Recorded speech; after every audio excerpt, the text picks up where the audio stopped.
Hello दोस्तों, कैसे हैं आप सभी। उम्मीद है आप सभी अच्छे होंगे।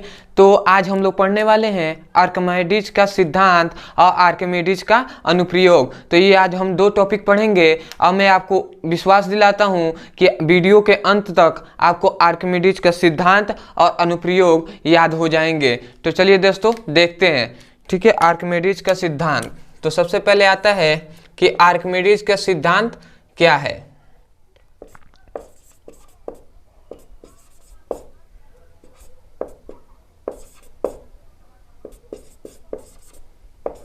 आर्किमिडीज का सिद्धांत।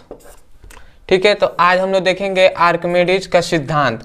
देखिए दोस्तों, ये कहानी की तरह आप समझिए कि जब आर्किमिडीज साहब जब क्या थे, गर्मी में आर्किमिडीज साहब जो बाहर से आए तो उनको बहुत गर्मी लग रही थी। तो उन्होंने क्या किया, उनके पास देखा कि उन्होंने क्या कि उनके पास में एक बड़ा सा टब रखा हुआ है, एक क्या बड़ा सा मतलब जिसमें पानी भरा हुआ है। ठीक है, तो उन्होंने क्या किया, पानी में आप जाकर वो क्या किए, लेट गए। जब पानी में वो लेटे तो उनको अनुभव हुआ कि उनका शरीर पानी में क्या हल्का महसूस हो रहा है। ठीक है, उनका शरीर क्या हो रहा है, हल्का महसूस हो रहा है। तो उन्होंने उनके दिमाग में क्या आया, एक अनुप्रयोग करने का दिमाग में क्या आया, अनुप्रयोग करने का। तो उन्होंने क्या अनुप्रयोग किया कि सबसे पहले उन्होंने क्या, एक बड़ा सा टब लिया। ठीक है, एक बड़ा सा टब लिया। देखिए पहले मैं आपको समझा दे रहा हूँ, आपको समझ में आ जाएगा। तो उसके बाद मैं क्या करूँगा, इसका मतलब जो कथन है इनका वो मैं लिखवा दूंगा, आपको एकदम बिल्कुल समझ में आ जाएगा। देखिए जब इन्होंने क्या किया,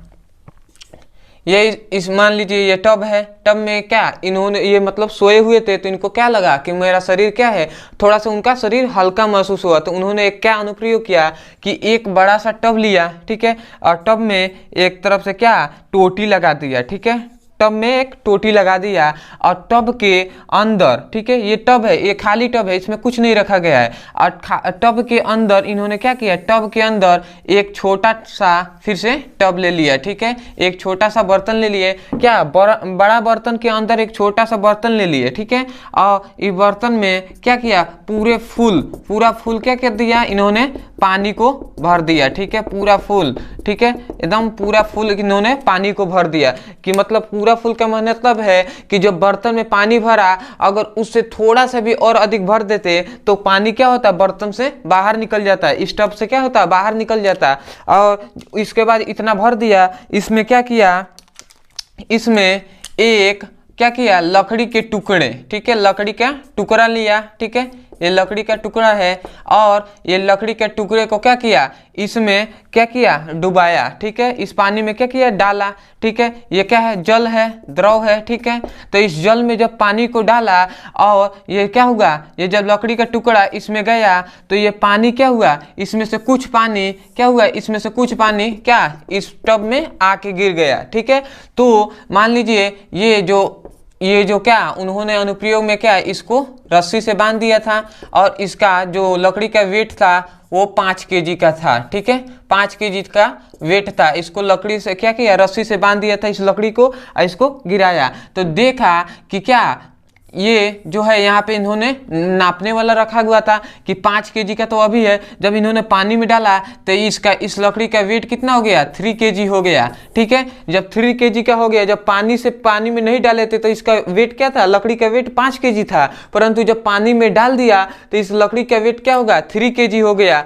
तब इन्होंने सोचा, जब ये बाहर जो पानी निकला था, जब लकड़ी को डालने पे जो बाहर पानी निकला था, इस जल को क्या किया, इस जल को इस टोटी की सहायता से इसको बाहर निकाला। इस जल को टोटी की सहायता से बाहर निकाला और जब जल का ये जो जल है, इस जल का जब इसका जल का बाहर निकाला गया तो जब इस जल का क्या किया गया, बाहर निकाला गया तो वो भी क्या हुआ, 3 केजी ही हुआ।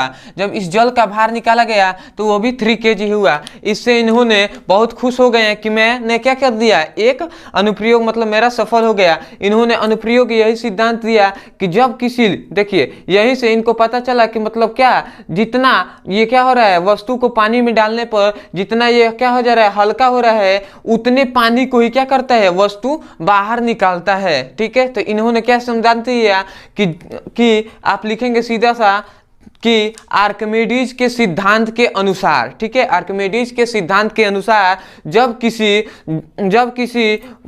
किसी वस्तु को द्रव में या जल में क्या करते हैं, डुबोया जाता है, जब किसी वस्तु को द्रव में डुबोया जाता है तो वस्तु के ऊपर एक बल लगता है, वस्तु के ऊपर एक बल लगता है और वह बल वस्तु द्वारा निकाले गए जल के क्या होता है, बराबर होता है। ठीक है, एक बार और सुनिए, क्या आर्किमिडीज के सिद्धांत के अनुसार जब किसी वस्तु को जल में डुबोया जाता है तो वस्तु के ऊपर क्या होता है, एक बल का क्या करता है, वस्तु के ऊपर एक बल लगता है और वह बल क्या वस्तु द्वारा निकाले गए जो जल है उसके भार के क्या होता है, उसके भार के बराबर होता है। ठीक है, तो यही इन्होंने आर्किमिडीज के सिद्धांत दिया। चलिए दोस्तों, इसका मैं क्या करता हूँ, कथन को लिख देता हूं। तो देखिए, इसको मैं मिटा दूं। तो मुझे उम्मीद है दोस्तों कि आपको समझ में आया होगा कि आर्किमिडीज का क्या सिद्धांत है। तो चलिए देखते हैं, इसको लिख लेते हैं। सबसे पहले लिखेंगे आर्किमिडीज के सिद्धांत के अनुसार, यहां से लिखें आर्किमिडीज के सिद्धांत के अनुसार जब किसी वस्तु, ठीक है, लकड़ी नहीं लिखेंगे, वस्तु लिखेंगे, जब किसी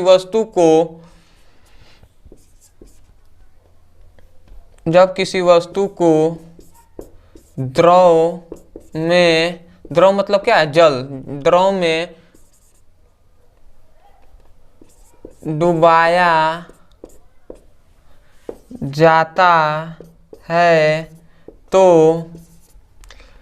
वस्तु के ऊपर, ठीक है, वस्तु के ऊपर एक बल लगता है, वस्तु के ऊपर एक बल लगता है जो वस्तु द्वारा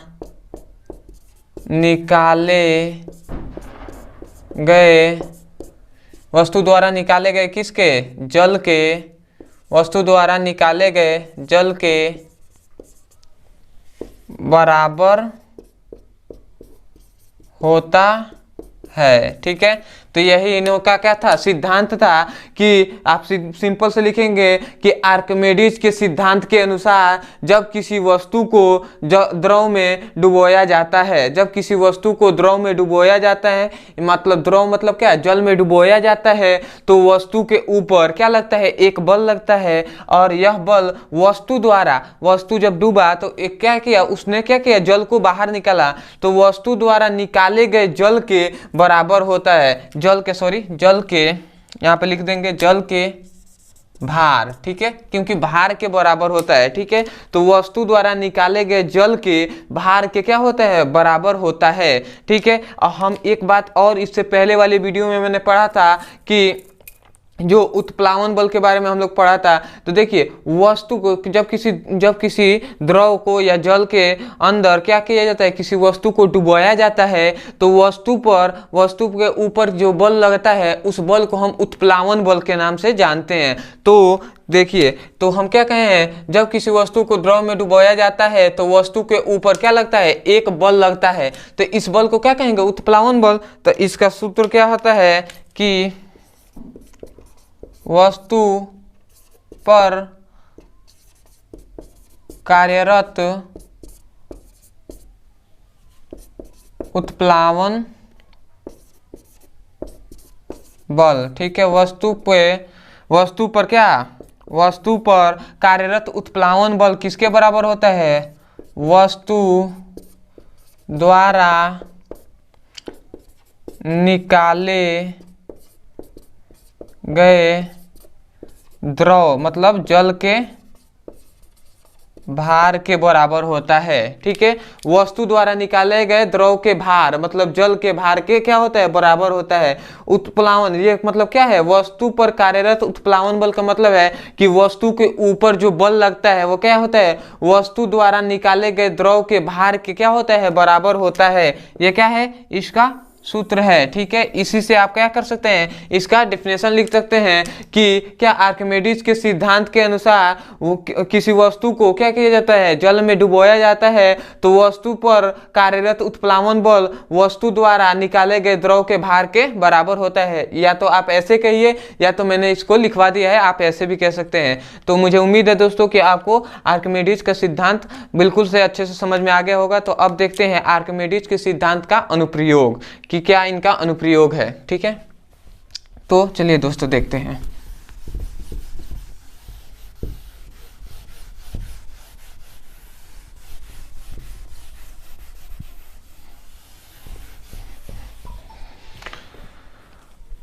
तो अब देखेंगे हम, सॉरी ओहो गलती, आर्किमिडीज के सिद्धांत का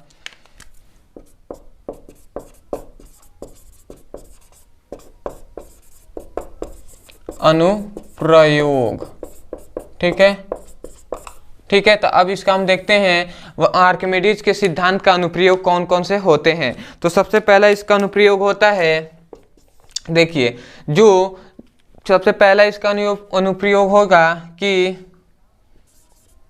जहाजों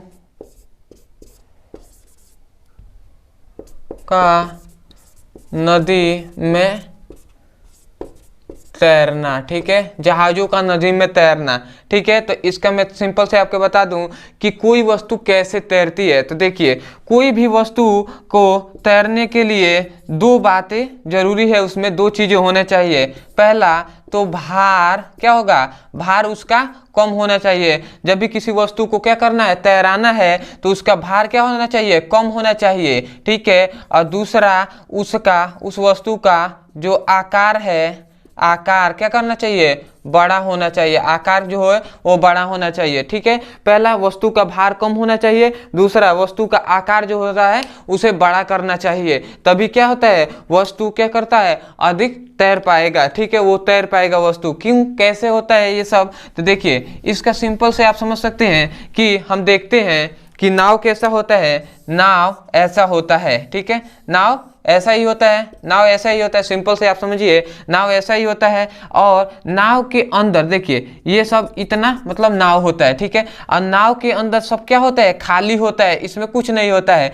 परंतु इस जो नाव है, जितना ये आकार जिसका बड़ा है, उतना जितना ये नाव है ना, उतना ही क्या किया है, इसने पानी को बाहर निकाला है। जो जल है, जल को क्या किया गया है, जल को इसने बाहर निकाला है। सोचिए कि इतना नाव का जो खाली हिस्सा है उसमें अगर लकड़ी भरा हो, अगर पूरा लकड़ी भरा हो ऐसा हो, और तब क्या होगा, तब ये वस्तु डूब जाएगी। ये क्या है, ये नाव डूब जाएगी। नाव को डूबने के लिए क्या चाहिए, इसका क्या होना चाहिए, इसका खाली होना और इसका बड़ा आकार होना चाहिए। क्योंकि देखिए मान लीजिए क्या है, ये मतलब नाव है, नाव का मान लीजिए वेट है 100 kg, ठीक है, नाव का वेट है 100 kg। और इसने क्या किया, इसने 150 kg को क्या किया, इसने 150 kg पानी को हटा दिया, तभी ये तैर पाएगी। अगर इसने क्या किया, 100 kg का ये क्या है, नाव है, और इसने 90 kg ही क्या किया, पानी को हटाया, तो ये नाव क्या होगी, नहीं तैर पाएगी। इसलिए नाव को क्या किया जाता है, पहले तो नाव को क्या किया जाता है, खाली बनाया जाता है। नाव के अंदर क्या किया जाता है, खाली स्थान छोड़ा जाता है, खाली बहुत से चीजों को खाली रखा जाता है। और दूसरी बात ये होती है, नाव के आकार को इस शेप के, इस आकार के बनाया जाता है, इस आकार का, कि पानी क्या होता है, पानी उससे ज्यादा क्या किया जाए, बाहर निकाल सके, ठीक है। तो नाव का क्या होता है, नाव या जहाज का तैरना यही हो जाएगा। सबसे पहला इसका अनुप्रयोग है, ठीक है। दूसरा अनुप्रयोग कि मनुष्यों का तैरना, देखिए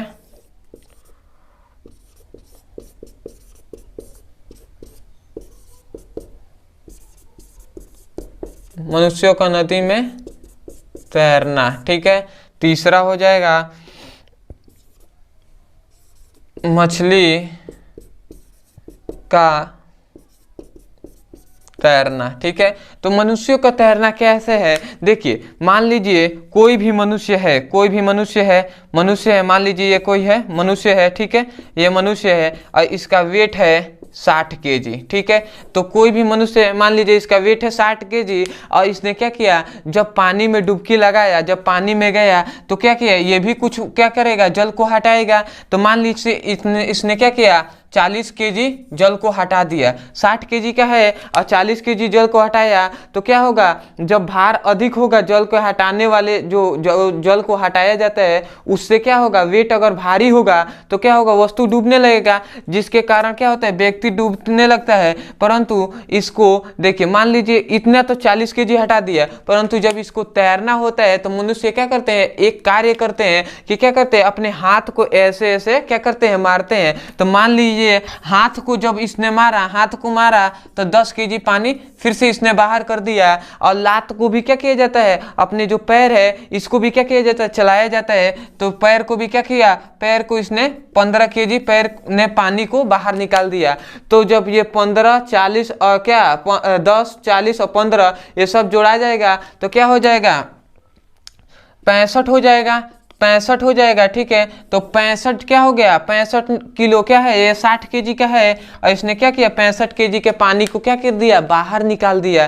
तो इससे क्या हो जाएगा, व्यक्ति तैरने लग जाएगा। इसीलिए क्या होता है, व्यक्ति जब नाव में कोई भी मानव क्या करता है, नदी में तैरता है तो अपने हाथों को ऐसे ऐसे करता है, क्योंकि जानता है वो, क्योंकि अगर वो नहीं भी जानता है तो आप जान जाइए कि क्या होता है, जब मान लीजिए कोई भी व्यक्ति क्या करेगा, पानी में जाएगा तो उसका भार क्या हो जाएगा, व्यक्ति का भार अधिक होता है, पानी को उतना नहीं हटा पाएगा, जिसकी वजह से वो डूबने लगता है। इसीलिए क्या करते हैं, कोई भी व्यक्ति हाथ और क्या अपने पैर को चलाता है कि हाथ और पैर के कारण क्या होंगे, कुछ पानी हट जाएंगे, जिसके कारण क्या होगा, मेरा क्या हो जाएगा, पानी जितना हटेगा उसका भार क्या हो जाएगा, अधिक हो जाएगा मेरे भार से और मैं तैर पाऊंगा। तो यही था इसका अनुप्रयोग। और चौथा अनुप्रयोग आप याद रखेंगे, चौथा अनुप्रयोग क्या होता है, जहाज और पनडुब्बियों के निर्माण में इसका अनुप्रयोग किया जाता है, क्योंकि इन्होंने बताया कि किस शेप का, किसके आकार का क्या किया जाए, कुछ ही जो नाव है उसको बनाया जाए